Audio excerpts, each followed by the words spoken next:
فوز إلى الله إن الله بصير بالعباد ولا حول ولا قوة إلا بالله العلي العظيم حسبنا الله ونعم الوكيل نعم المولى ونعم النصير أعوذ بالله من الشيطان اللعين الرجيم بسم الله الرحمن الرحيم الحمد لله الذي لا مضاد له في ملكه ولا منازع له في أمره ولا شبيه له في عظمته ثم الصلاة والسلام على رسوله الكريم الأمي المكي المدني القرشي الهاشمي أبي القاسم محمد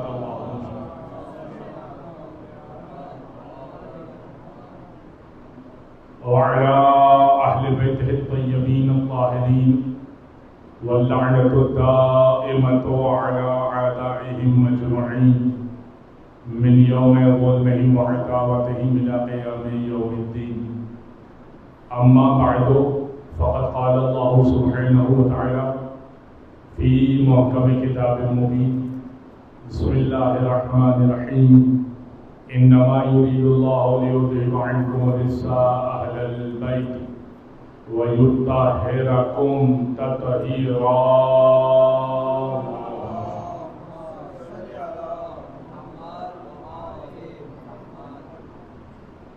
حضرت گرامی، پروردگار متعال کا شکر ہے کہ اس نے ذکر محمد و آل محمد میں حصہ لینے کی ہمیں توفیق عطا کی. یہ ذکر وہ ذکر ہے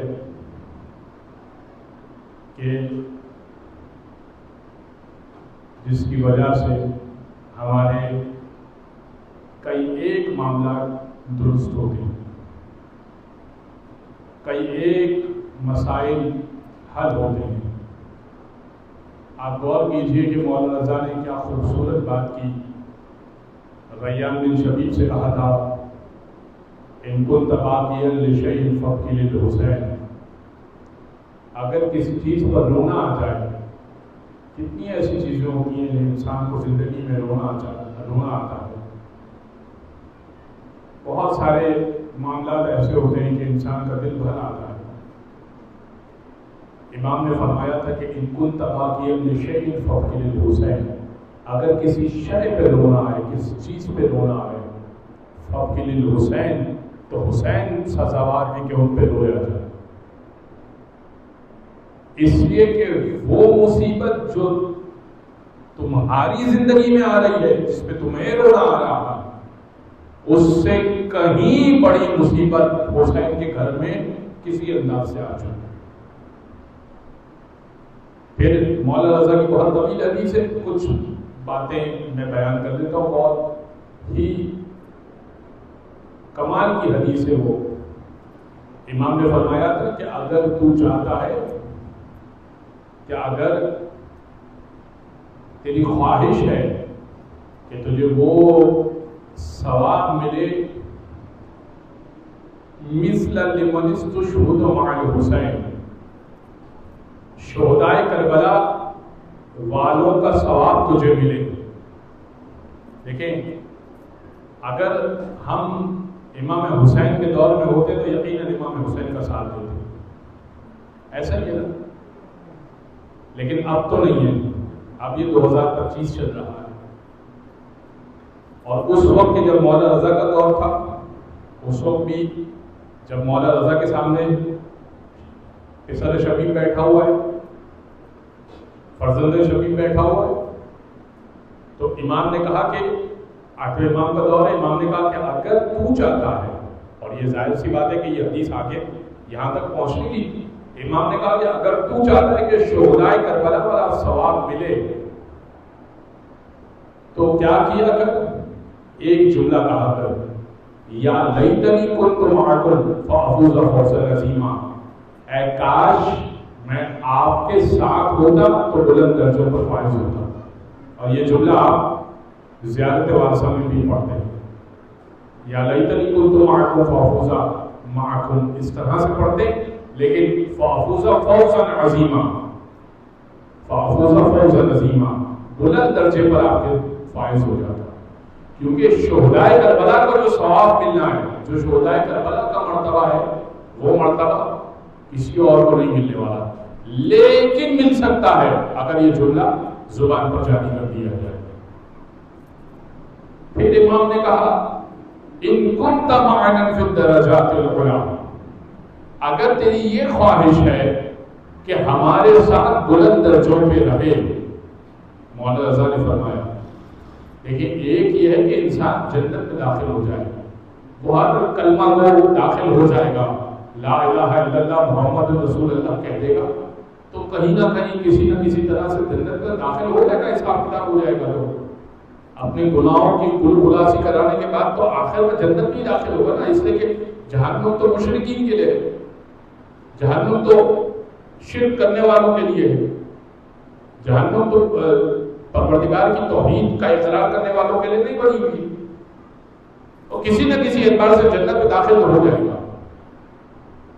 لیکن داخل ہونا اور اس لیول پر پہنچنا کہ جس لیول پر رسول اللہ ہیں، گریڈز ہے نا جنت میں، ایک لیول تو نہیں ہے جنت میں.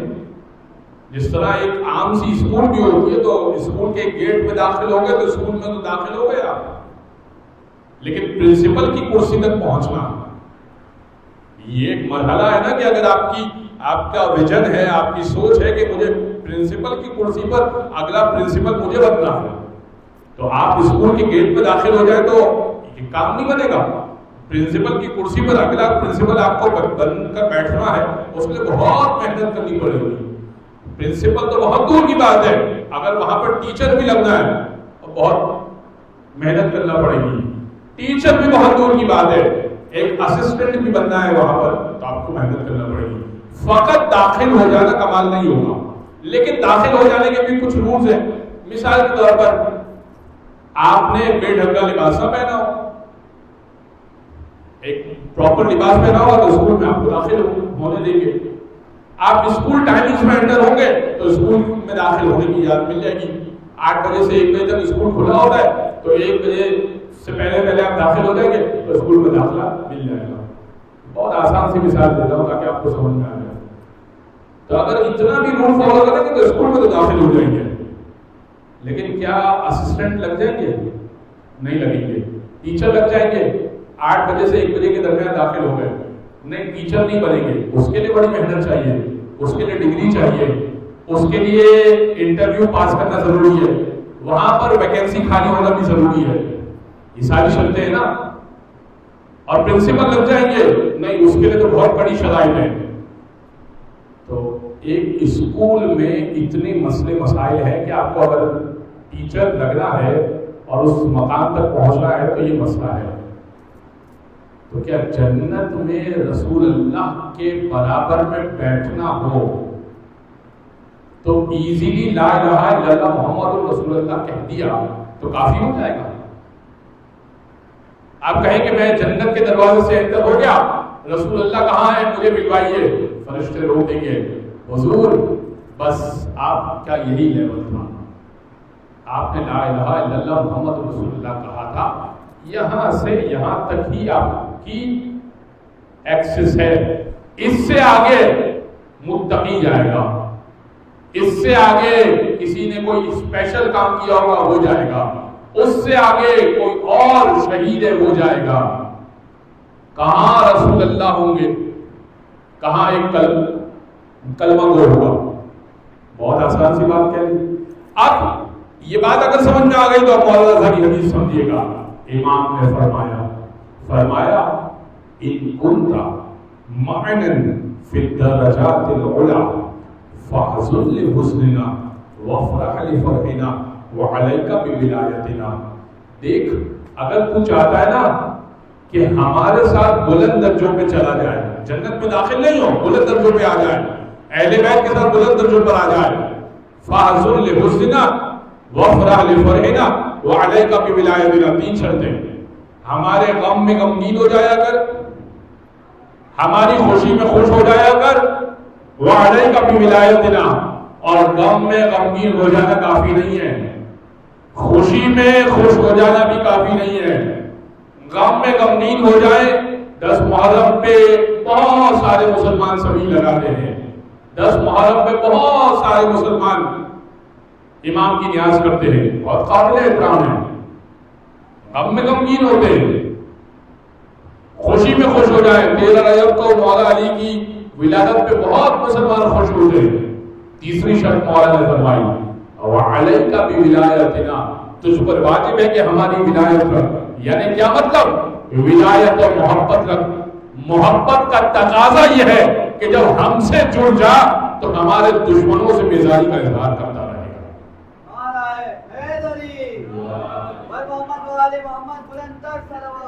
اللہم صلی علی محمد. تو غم میں غمگین ہو جا, خوشی میں خوش ہو جا. ہماری ولایت کا اقرار کرتے کہ ہاں یہ ہیں جو برحق ہیں. یہ 3 چیزیں اگر تو کر دے ہمارے ساتھ بلند درجوں پر آ جائے گا. عزیزان گرامی, آج میں یقین جانے کے اس کیفیت کو محسوس کر رہا ہوں کہ میں ظاہر سی بات ہے کہ حق کو ادا ویسے بھی نہیں کر سکتا تھا, اور واقعتاً بھی محسوس کر رہا ہوں کہ میں اپنے عنوان کو جسٹیفائی نہیں کر سکا اور نہیں پڑھ پایا. لیکن سیرت سید سجاد کے عنوان سے جو معلومات چھوٹے موٹے تھوڑے بہت پیش کر پائے, اس میں سے کچھ باتیں آپ کی خدمت میں مزید پیش کر کے منزل مسائل پر آ کر ذہن میں تمام کروں گا. سید سجاد نے کل میں نے خطبہ جو پیش کیا تھا, جو افراد مومنین حاضر تھے, میں نے اور جو نئی حاضر تھے ان کے لیے ذرا سا بات بیان کر دیتا ہوں کہ دربار لگا ہوا تھا. یزید نے اپنے دربار میں اہل حرم کو قید کیا تھا, اپنے خطیب کو بھیجا. خطیب نے بنو امیہ کی تعریف کی. بنو امیہ کی جیسے ہی تعریف ہوئی تو مولا سجاد نے روک دیا. مولا سجاد نے روکا اور کہا کہ مجھے بھی اجازت دے. اس سے کہا کہ کیوں, آپ کو کیوں اجازت دیں, آپ کو اجازت نہیں دے سکتے.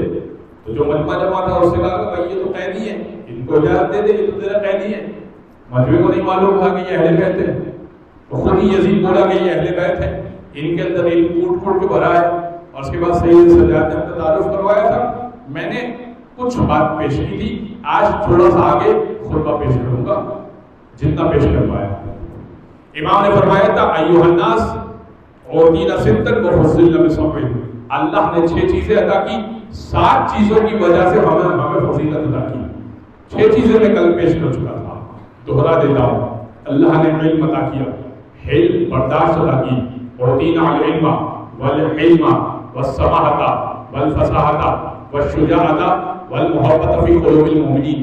اللہ نے علم ہمیں عطا کیا, حلم برداشت ہمیں عطا کی, شجاعت علم سماحت اللہ نے جود و کرم ہمیں عطا کیا, سخاوت ہم کرتے ہیں.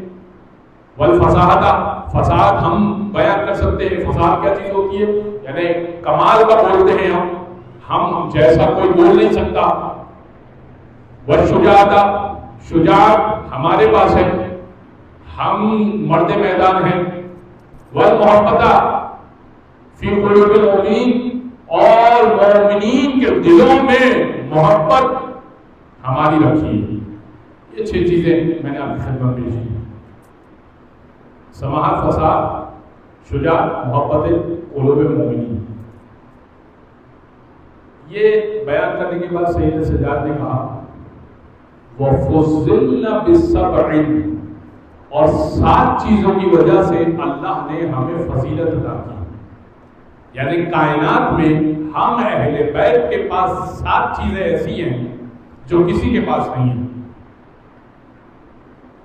کا پہلی چیز منا النبی المختار, ہم میں نبی مختار موجود ہے. اے یزید, نبی تیرے گھرانے میں نہیں ہے, نبی ہمارے گھرانے میں ہے. پھر فرمایا منا الصدیق, سچے ہمارے گھرانے میں ہیں, تیرے گھرانے میں سچے نہیں ہیں. اور دیکھیے یہ جو الصدیق کا لفظ ہے نا, یہ اشارہ ہے واقع مباہلہ کی طرف. واقع مباہلہ میں جب کہا تھا کہ سچوں جھوٹوں کے مقابلے میں سچے کو لے کر آئیے، اس نے کہ جھوٹوں پر خدا نے لعنت کرنی ہے، تو رسول کسی کو نہیں لے کر گئے تھے، فقط پنجتن کو لے کر گئے تھے۔ کوئی اگر اہل ہوتا، کوئی اگر صدیق ہوتا، کوئی اگر صدیقہ ہوتی تو رسول لے جا چکے ہوتے۔ رسول نہیں لے کر گئے، رسول لے کر گئے فقط علی کو، حسنین کریمین کو، فاطمہ کو، اور آیت وسیع ہے، مباہلے کی آیت، مباہلے کو نہیں پڑھ رہا میں، لیکن مباہلے کی آیت وسیع ہے، جمع کا صیغہ ہے، ہر لفظ میں کم از کم تین افراد رسول لے جا سکتے تھے، بیٹوں کے مقام پہ 3 لے جا سکتے تھے، عورتوں پہ 3 لے جا سکتے تھے، اپنے جیسوں میں 3 لے جا سکتے تھے، کم سے کم بتا رہا ہوں، زیادہ سے زیادہ تو بہت سارے لے کے جا سکتے تھے، لیکن رسول نہیں لے کر گئے۔ کیوں؟ کیونکہ سچے لے کے جانے ہیں، کسی ایسے کو نہیں لے کے جانا جو کبھی جھوٹ بولا ہو، ایسا لے کر جانا ہے جو ابتدا سے لے کر انتہا تک پاک و پاکیزہ ہو، جس کے لیے آیت تکمیل اتری ہو۔ لہذا صدیق ہمارے پاس ہے۔ دوسری فضیلت منا الصدیق، منا الطیار، جنت میں اڑنے والے، تیار کہتے ہیں، طیارہ سنا ہوگا، تیار کہتے ہیں جس کو پر اللہ نے عطا کی ہو۔ اہل بیت میں 2 افراد ایسے ہیں جن کو اللہ نے پر عطا کیے ہیں، یعنی جنت میں پر دے گا۔ ایک جناب جعفر طیار، مولا علی کے بھائی، جنگ تبوک میں شہید ہو گئے، ہاتھ کٹ گئے، رسول خدا نے بشارت کی کہ جعفر کو پروردگار ان 2 بازوؤں کے بدلے 2 پر عطا کرے گا، جنت میں ہر شخص چلے گا، جعفر طیر طائر کی مانند اڑا کریں گے۔ ایک جناب جعفر طیار کے لیے کہا، جعفر طیار ہی لفظ سے مشہور ہو گیا، لیکن مشہور کب ہوئے؟ شہادت کے بعد۔ جعفر طیار۔ دوسرا حضرت عباس، دونوں بازو شہید ہو گئے، دونوں بازو جدا ہو گئے جڑ سے، ان کو بھی اللہ پر عطا کرے گا، جنت میں سیر کی کرے گا۔ کہ یزید ہمارے یہاں پر اللہ نے تیار رکھے ہیں، تیرے پاس کیا ہے؟ صدیق ہمارے یہاں، نبی مختار ہمارے یہاں، صدیق ہمارے یہاں، سچے ہمارے یہاں، تیار ہمارے یہاں۔ منا اسد رسول اللہ، اللہ کا شیر، منا اسد اللہ، اللہ کا شیر ہمارے گھر میں ہے۔ علی مرتضیٰ کی بات ہو رہی ہے، اللہ کا شیر ہمارے گھر میں ہے، منا اسد اللہ و منا اسد رسول ہی، اور رسول اللہ کا شیر ہمارے گھر میں ہے۔ پھر فرمایا وَمِنَّا سَيِّدَةُ نِسَاءِ الْعَالَمِينَ الْبَتُولُ، اور کائنات کی عورتوں کی سردار جو بطول بھی ہے ہمارے گھر میں ہے۔ صلوات پڑھ دیں بیوی سیدہ کی ذات پر۔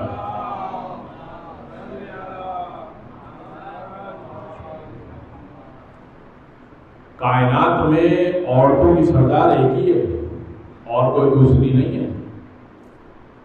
جو تھی جناب مریم کے لیے کہا تھا یا مریم ان اللہ اصطفاکی و طہرکی و اصطفاکی علی النساء العالمین، اے مریم ہم نے آپ کو چن لیا اور ہم نے آپ کو پاک کیا اور ہم نے آپ کو عالمین کی عورتوں پر چن لیا۔ مریم کے لیے بھی کہا، جناب مریم کے لیے بھی کہا سیدۃ النساء العالمین، عالمین کی عورتوں کی سردار ہے۔ لیکن جناب فاطمہ کے لیے بھی کہا، تو رسول سے کسی نے سوال کیا کہ آپ کی بیٹی بھی سیدہ نساء العالمین، جناب مریم بھی سیدہ نساء العالمین، عالمین کی عورتوں کی سردار ہے، بیٹی بھی عورتوں کی سردار ہے، جناب مریم بھی عورتوں کی سردار ہے، تو ہیں کون عورتوں کی سردار؟ مریم ہے یا فاطمہ ہے؟ یہ ہوگی نا سردار، تو نہیں ہو سکتی۔ رسول نے کہا، فرمایا کانت مریم سیدۃ النساء فی زمانہا، مریم اپنے زمانے تک عورتوں کی سردار تھی۔ زمانہ مریم چلا گیا، جناب مریم کا وصال ہو گیا، سرداری چلی گئی۔ اما ابنتی فاطمہ، جہاں تک میری بیٹی فاطمہ کا تعلق ہے، فہو سید النساء العالمین من الاولین والآخرین، میری بیٹی کا تعلق ہے اول سے لے کر آخر قیامت تک آنے والی تمام عورتوں کی سردار فاطمہ زہرا ہے۔ محمد و آل محمد بلند تر صلوات۔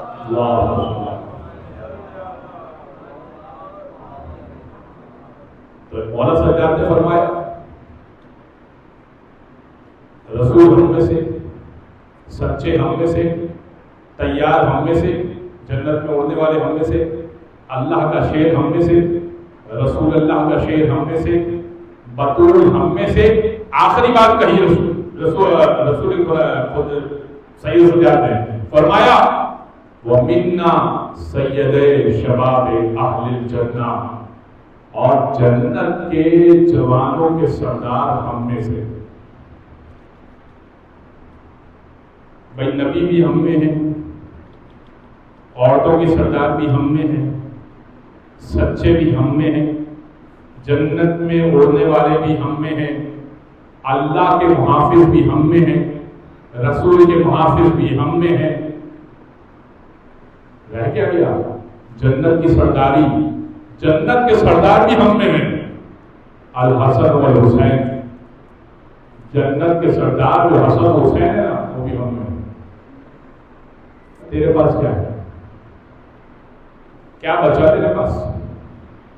اچھا دنیا کی بات کی جائے، کل میں عرض کر چکا، دنیا کے لحاظ سے بات کی جائے، دنیا میں انسان کو کیا کام آتا ہے؟ مال کام آتا ہے۔ وہ سید سجاد نے پہلے ہی سمجھا دیا، جود و کرم ہمارے پاس ہے۔ اچھا کون کہہ سکتا ہے کہ میں سخی ہوں؟ وہی کہے گا کہ میں سخی ہوں جس کے پاس مال ہوتا ہے۔ تو دنیا مولا کے پاس ہے۔ اچھا دوسری چیز دنیا میں کیا کام آتی ہے؟ ڈگری بڑی کام آتی ہے۔ جتنا پڑھا لکھا اتنا زیادہ لوگ احترام کرتے ہیں۔ علم، سید سجاد نے کہا علم ہمارے پاس ہے۔ اچھا اور کیا کام آتا ہے؟ علم، اخلاق کام آتا ہے۔ برداشت، سید سجاد نے کہا وہ ہم سے بہتر کسی کے پاس نہیں۔ اور کیا کام آتا ہے؟ مردانگی، بہادری، شجاعت بھی ہمارے پاس ہے۔ اخروی لحاظ سے کیا کام آئے گی؟ سرداریاں کام آئے گی، وہ بھی ہمارے پاس ہے۔ نبی ہمارے پاس ہے، صدیق ہمارے پاس ہے، جنت میں اڑنے والے ہمارے پاس ہے، جنت کے سردار ہمارے پاس ہے، سچے ہمارے پاس ہے، اللہ کا شیر ہمارے پاس ہے، رسول اللہ کا محافظ ہمارے پاس ہے۔ وہ دنیا بھی مکمل ہمارے پاس ہے، آخرت بھی مکمل ہمارے پاس ہے۔ اسی لیے جناب زینب کبریٰ نے کہا تھا، فرمایا تھا جب اپنا خطبہ دیا تھا جناب زینب کبریٰ نے ایک جملہ کہا تھا، اور یہ جملہ یزید کے لیے نہیں تھا، یہ جملہ قیامت تک کے لیے پیشن گوئی تھی۔ جب اس نے جناب زینب کو روکا نا کہ آپ خطبہ نہ دیں، تو بی بی نے خطبہ جاری رکھا، اور بی بی نے ایک جملہ کہا، بڑا مشہور جملہ ہے وہ، کہا تھا یا یزید واللہ لا تمحو ذکرنا، خدا کی قسم تو ہمارا ذکر نہیں مٹا سکتا۔ یہ قیامت تک کی پیشن گوئی جناب زینب دیکھ رہی ہے، ہمارا ذکر مٹا نہیں سکتا تو نے سمجھا کہ یہ نیزے پہ سر رکھا ہوا ہے، لگا کے رکھے ہیں، نیزے پہ سر سجا کے رکھے ہیں، ہمارے ہاتھ بندھے ہیں، ہمارے پیر بندھے ہیں، ہمارے بال کھلے ہیں، تو ختم ہو گئی، معاملہ ختم ہو گیا۔ واللہ خدا کی قسم، بی بی زینب نے قسم کھائی ہے، بی بی زینب کی قسم کوئی معمولی قسم ہوگی، جس کو سید سجاد نے کہا تھا عالمت غیر معلمت، انتی عالمت غیر معلمت۔ اور یہ جملہ بھی جو کہا تھا نا مولا سجاد نے، یہ مولا سجاد نے خطبے کے دوران کہا تھا۔ بی بی زینب جب خطبہ دے رہی تھی نا، تو جناب زینب کو روکنے کے لیے سید سجاد نے کہا تھا کہ اے بی بی زینب، اے پھوپھی جان، اب میرا حکم ہے کہ اب آپ خاموش ہو جائیے. انتی عالمۃ غیر معلمۃ، آپ وہ عالمہ ہیں جس کو کسی نے سکھایا نہیں ہے. اب جو آپ باتیں کر رہی ہیں نا وہ ان کو سمجھ میں نہیں آئی ہے. ان کی سطح سے بلند باتیں کر رہی ہیں. آپ وہ عالمہ ہیں جن کو پڑھایا نہیں گیا. یہ عالم ہے اہل بیت اطہار کا کہ رسل دستہ ہے تو وہ بولتے ہیں کہ قرآن بول رہا ہے. ایک چھوٹی سی بات کر کے میں منزل مسائل پر آ رہا ہوں. دعا مانگنے کا طریقہ سید سجاد نے بتایا تھا. میں نے کچھ بات صحیح ہے کاملہ سے کی. ایک بات رہ گئی تھی وہ پیش کرنی تھی. ظاہر ہے کہ میں یقیناً حق ادا نہیں کر سکا سیرت سید سجاد کا. ایک بات جو مجھے پیش کرنی تھی وہ بہت ہی بہترین مجھے اپنے اعتبار سے اچھی لگتی ہے تو میں نے چاہا تھا کہ آپ سے بھی بیان کروں. کہ مگر سید سجاد کے عنوان سے ایک شخص دعا مانگ رہا تھا. دعا کیا مانگ رہا تھا؟ اللہم اغننی من خلقک، اے پالنے والے مجھے خلقت سے بے نیاز کر دے، مجھے بری کر دے، اتنی محتاجی ہے. اب دیکھیں ہم آتے ہیں تو اس طرح سے آتے ہیں. میں اپنی بات کر رہا ہوں، اس سواری پہ آتا ہوں، سواری والے کا محتاج ہوں. کسی کو کہتا ہوں وہ گاڑی لے کر آتا ہے. اچھا اس مائک کا محتاج ہوں. اگر یہ مائک بند ہو جائے، لائٹ چلی جائے تو آپ تک میری بات نہیں پہنچے گی. محتاج ہے. اچھا انسان زندگی میں محتاج ہے، ایک دوسرے کا ایک دوسرے کا ایک دوسرے کا ایک دوسرے کا. ہر شخص ایک دوسرے کا محتاج ہے. پانی پینے کی ضرورت ہے، حاجت ہے. تو مثال کے طور پر مجھے تو میں نے اپنے پاس بیٹھے ہوئے کسی کو کہا کہ مجھے پانی پلا دیں. گھر میں بھی مثال کے طور پر ایک شخص دوسرے کو بولتا ہے، شوہر زوجہ کو سے کہتا ہے، زوجہ شوہر سے کہتی ہے. ایک دوسرے کو انسان محتاج ہے. اس نے دعا مانگی کہ اللہم اغننی من خلقک، اے پالنے والے خلقت سے بے نیاز کر دے. بس اب مجھے ان سے ان کی محتاجی نہیں چاہیے. بہت زیادہ محتاج ہو گیا ہوں میں. اپنا محتاج ہے. بہت سے ہوتے نا اپنا محتاج ہے. ان لوگوں کی محتاجی نہیں چاہیے، لوگوں کی محتاجی نہیں چاہیے. امام نے فوراً اس کو روکا. امام نے فرمایا یہ ممکن نہیں ہے، ممکن نہیں ہے کہ تم محتاج نہ رہو. اس لیے کہ نظام پروردگار اسی طرح سے ہے کہ ہر شخص کسی دوسرے کا محتاج ہے. آپ ایک بار بھی یہاں مجلس میں آئے کہ کوئی شخص کسی دوست کے باہر سے اگر آیا ہے تو یقیناً کسی نہ کسی سواری پر آیا ہوگا، اس سواری کا محتاج ہے. اللہ کا نظام اس طرح سے ہے کہ وہ ایک دوسرے کا محتاج ہے. کا پروردگار نے یہ سسٹم بنایا نہیں ہے ایسے. کا مولا پھر کیا دعا مانگو؟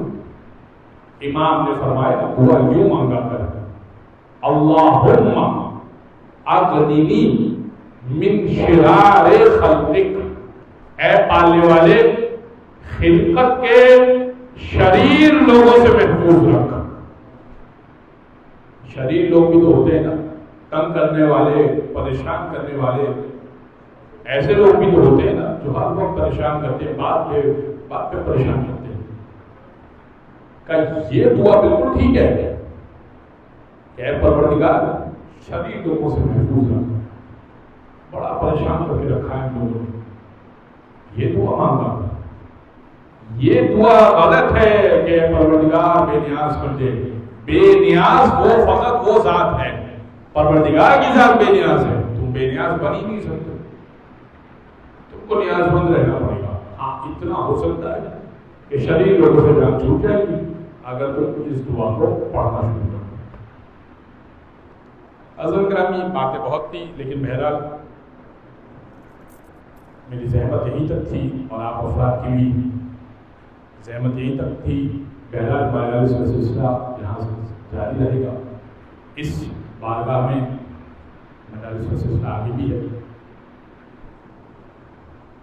ایک گزارش میں منزل مسائل پر آؤں گا کہ پھر سے جو میں نے ابتدا کی تھی اس بار کروں گا کہ مجلس نعمت ہے، فرش اعضا نعمت ہے، فرصت کے کچھ لمحے بھی مل جائیں تو آپ اس فرش کو ادا کر دیجیے. مسائل میں پہنچ جائیں مسائل میں پہنچ جائیں، ماتم میں پہنچ جائیں سو ماتم میں پہنچ جائیے، نیاز میں پہنچ جائیے سو نیاز پہنچ جائیے. اچھا سبیل کی حد تک پہنچ جائے اور سبیل پی کر چلے جائیں، چلے وہی صحیح. گزر رہے ہیں، مجلس ہو رہی ہے، وقت نہیں ہے، کہیں جانا ہے، آج مجلس نہیں سن سکتے، رک کے سبیل پی سکتے ہیں، رکیے 2 جملے شاید کان میں پڑیں گے، مسائل کے شاید فضائل کے، 2-5 منٹ سبیل تو پیے گے، امام حسین کی پیاس یاد آئے گی. بس ہو گئی آپ کی مجلس. جب آپ نے ذکر مصیبت حسین کیا نا، ٹھنڈا شربت پیا، یہی تو مولا حسین نے کہا تھا. آخری جملے مولا حسین نے کیا کہے تھے؟ شیعتی مہما ان شربتم ماء عذب فاذکرونی. اے میرے چاہنے والوں، جب بھی ٹھنڈا پانی پینا نا، یاد کرنا حسین بڑا پیاسا تھا. پھر فرمایا تھا او غریب، اور ایک غریب کا ذکر کرنا کہ کیسے وطن سے نکال کے اسے کھیل کے مارا گیا. پھر فرمایا تھا یہ ذکر کرنا، یہ سوچنا کیف استسقی لطفل، کیسے میں اپنے چھوٹے بچے کے لیے پانی مانگ رہا تھا، فابا یرحمونی، کہ میرے بچے پر رحم کر لو. چھوٹے بچے کے لیے پانی مانگ رہا تھا، تم پانی پیتے ہو کیا کرنا کہ میں اپنی اولاد کے لیے پانی مانگ رہا تھا. بس میرے عزیزوں، اتنا بھی اگر شرکت کر لو مجلس میں تو یہی مجلس تمام ہے. لیکن مجلسوں کو قضا نہ کرو، مجلسیں ادا کرتے رہو، فرش اعضا پر جاتے رہو. سید سجاد جب کوفہ کے بازار میں داخل ہوئے، عبید اللہ ابن زیاد کے بازار میں داخل ہوئے. آج میں طلائی مسائل اس لیے کہ آپ رو چکے، میں سمجھتا ہوں کہ مسائل ہو گئے، گریا ہو گیا، تمام ہو گیا. بس 2 جملے سن لیجیے سید سجاد کی مصیبت کے. کوفہ کے بازار میں داخل ہوئے نا، عبید اللہ ابن زیاد کا دربار لگا ہوا تھا. 3 دن عبید اللہ ابن زیاد نے کھڑا رکھوایا تھا، رکوایا تھا کہ بازار سجے گا، دربار لگے گا، اس کے بعد اندر بلایا جائے گا. جب دربار لگ گیا، عبید اللہ تخت پہ بیٹھا تھا، سید سجاد اندر داخل ہوئے، لائے گئے قیدی بنا کر. پھوپیاں بھی لائی گئی، بیٹی بھی لائی گئی، بچیاں بھی لائی گئی، چھوٹی چھوٹی. اہل حرم کو اسیر کر کے لایا گیا. کیسے لایا گیا سنیں گے. ہاں، کوئی چھت سے گرم پانی پھینک رہا ہے، کوئی پتھر پھینک رہا ہے، کوئی لاٹھی مار رہا ہے. ارے یہ باغی گروہ ہے، یہ باغی گروہ ہے. بس سید سجاد کا قافلہ اندر داخل ہوا.